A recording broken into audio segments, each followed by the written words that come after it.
Hey, Treasure History. Welcome to your last day of the first week of Unit 10, your Crush the iLeap Review unit. Today's essential question is, how can I get information from maps, timelines, charts, and tables? Please pause and quickly copy this title onto your notebook page. Yesterday, we talked about the major river civilizations.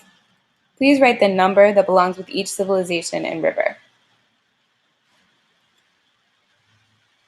Every day we have 4 key points, and key point 1 we're going to go ahead and do right now. These are your strategies for what to do when you come across a timeline question. Please pause and copy. So when I see a timeline, I need to write older and newer. I need to circle before and after in the question, and then circle keywords from the question. Check this out. Here's a timeline. Older on the left, newer on the right. This timeline has some BC dates and some AD dates, so I'm going to go ahead and write BC on the left and AD on the right. I read a timeline in the same order that I read a book, from left to right. Circle the timeline so you know what circle the title so you know what the central idea of the timeline is going to be about. That helps you understand it. And let's go ahead and do this practice question using this timeline. All right, let's try a vertical timeline.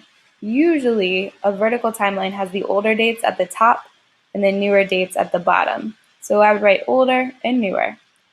But if you notice the dates actually getting newer as they moved up, then sometimes you might see that and you gotta know to write older and newer. Just make sure that you pay attention to the way that the dates are going. Let's do this practice question with a vertical timeline.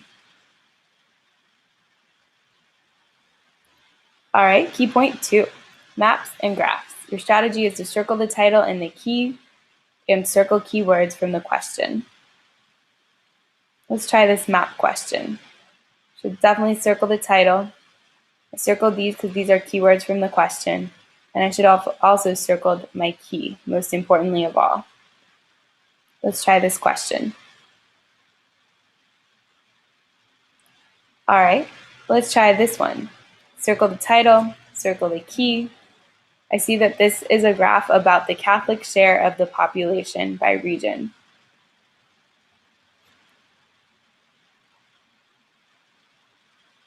All right, let's try key point 3 about tables.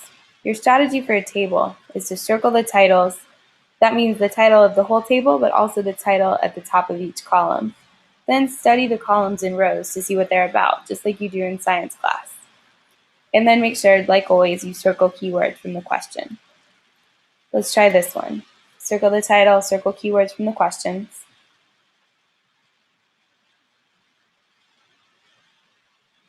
All right, let's do key point number 4. All the answers are in the document. Go ahead and copy that down, please. I say that and I put 2 exclamation points and I capitalize it, all because I want you guys to remember that even if a timeline or a graph or a chart or a map is about something that you aren't familiar with, you should still feel confident because you know how to read it, you know how to read the document, and you also know that the answer is in there somewhere.